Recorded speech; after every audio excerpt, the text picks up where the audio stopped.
Ok, donc tu te réveilles après une grosse fête avec tes amis, le soleil est déjà au plus haut dans le ciel, tu regardes la montre. Ah bon, il est midi? Le magasin doit être déjà fermé. Ou du moins, c'est la petite histoire que tu aimes te raconter quand tu n'as pas envie de sortir faire tes courses.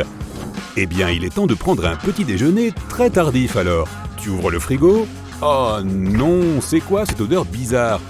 Est-ce que c'est du fromage dans un sac plastique? C'est à peu près la seule chose qui reste dans ton frigo. Et le magasin est à presque 4 pâtés de maison. Alors, il ne te reste pas d'autre solution que de prendre ce risque. La moisissure est souvent un signe que ta nourriture est avariée, sauf quand il s'agit de fromage. Si tu le souhaites, et selon le type de moisi, tu peux enlever les parties avariées pour pouvoir manger le reste. Si par accident tu finis par manger des moisissures bizarres, ne t'inquiète pas. La plupart des types de fromage contiennent déjà une sorte de moisissure. C'est une partie importante du processus de fabrication du fromage. Il y a quelques exceptions, comme la moisissure noire et grise. Si tu vois ce genre de choses sur des fromages à pâte molle, tu vas être obligé de les jeter et de retourner au supermarché. À moins que tu ne vives en colocation avec un ressortissant de Sardaigne dont la grand-mère vient de lui envoyer la spécialité de son île, le casu marzu, alias le fromage aux asticots. Les fromagers sardes laissent leur fromage pourrir très longtemps. Et voilà, tu te retrouves avec une spécialité célèbre au goût qui brûle la langue. C'est même illégal dans certains pays. Alors avant de chercher ce morceau de fromage suspect dans ton frigo, vérifie tout de même si quelque chose bouge à l'intérieur. Si tu prépares une omelette et que tu n'as pas suffisamment d'ingrédients pour l'assaisonner, prends des coquilles d'œufs, si elles sont biologiques, fais-les bouillir et fais-les cuire à 205 degrés Celsius. Lorsqu'elles deviennent croustillantes, réduis-les en poudre et mets-en un peu sur ton omelette. Les coquilles d'œufs sont une bonne source de calcium et sont bon marché. Alors cela vaut le coup d'essayer. Si tu dois faire face à une catastrophe, prends ta tente, ta couverture et ta lampe et cours te réfugier dans les bois. Au moins, tu auras là une réserve inépuisable d'écorce d'arbres, ce qui te permettra de ne pas avoir peur de mourir de faim. Oui, nos ancêtres mangeaient de l'écorce depuis la nuit des temps. L'écorce de cannelle est l'une des plus populaires. Ne serait-ce pas formidable si tu n'avais pas à faire la vaisselle après chaque repas?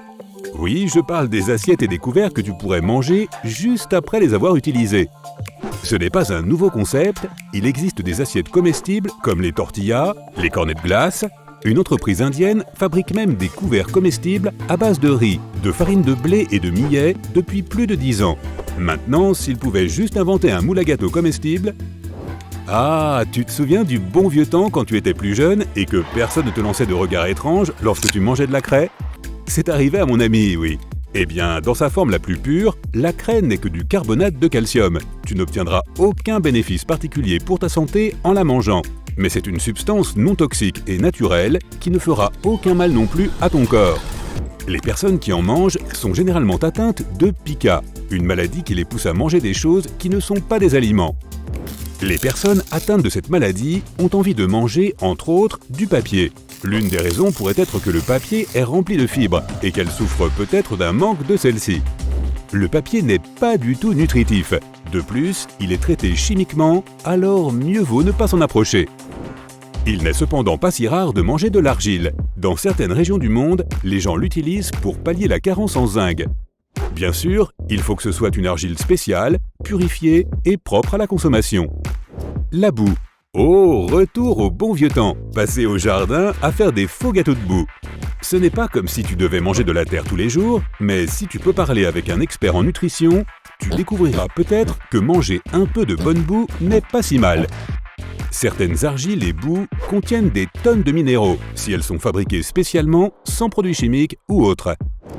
Les pissenlits sont l'une des choses comestibles les plus saines que l'on puisse trouver. Vitamines, fer, antioxydants, whey, très nourrissants et mieux encore, on peut les trouver littéralement partout. Le cactus ressemble certainement à une plante qu'il faut éviter, mais si tu le nettoies et le prépares correctement, tu peux l'ajouter dans des desserts, des salades, des soupes, du pain, des boissons, tout ce que tu veux.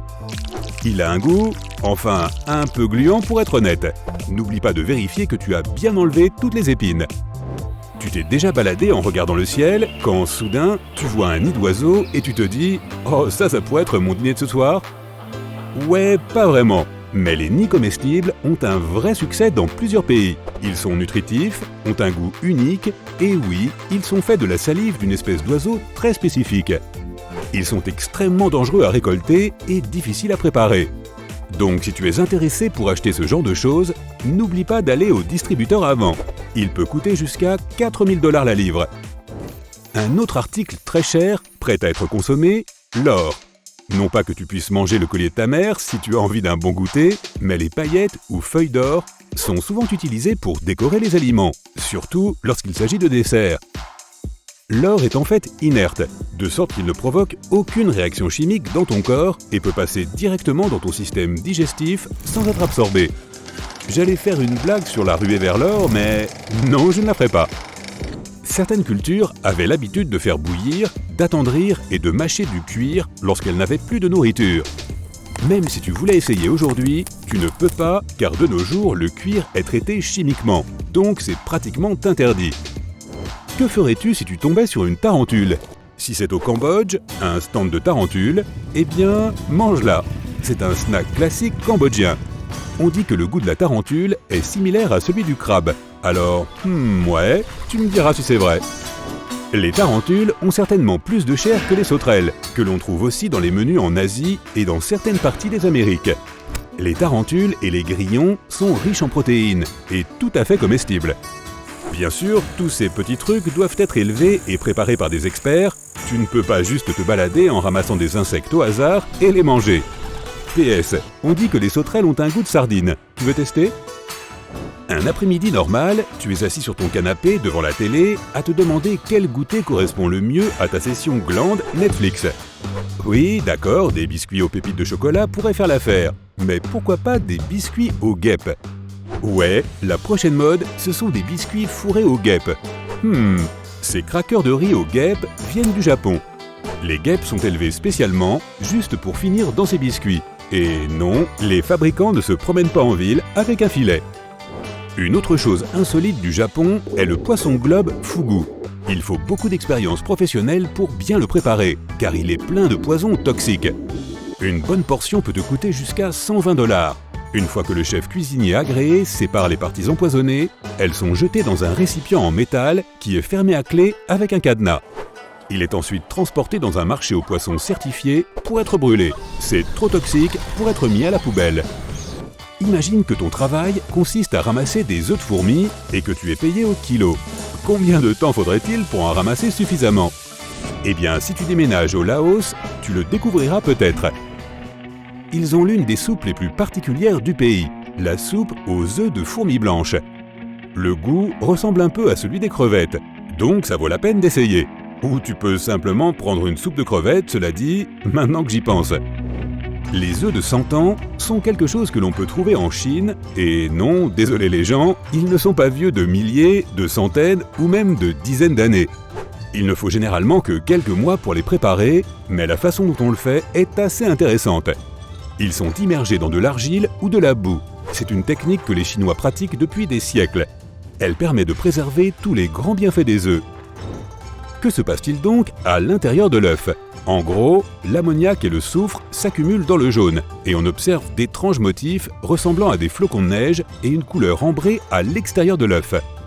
Apparemment, il dégage une assez forte odeur d'ammoniac. Oh, la beauté des aliments qui sentent le pourri! Ouais.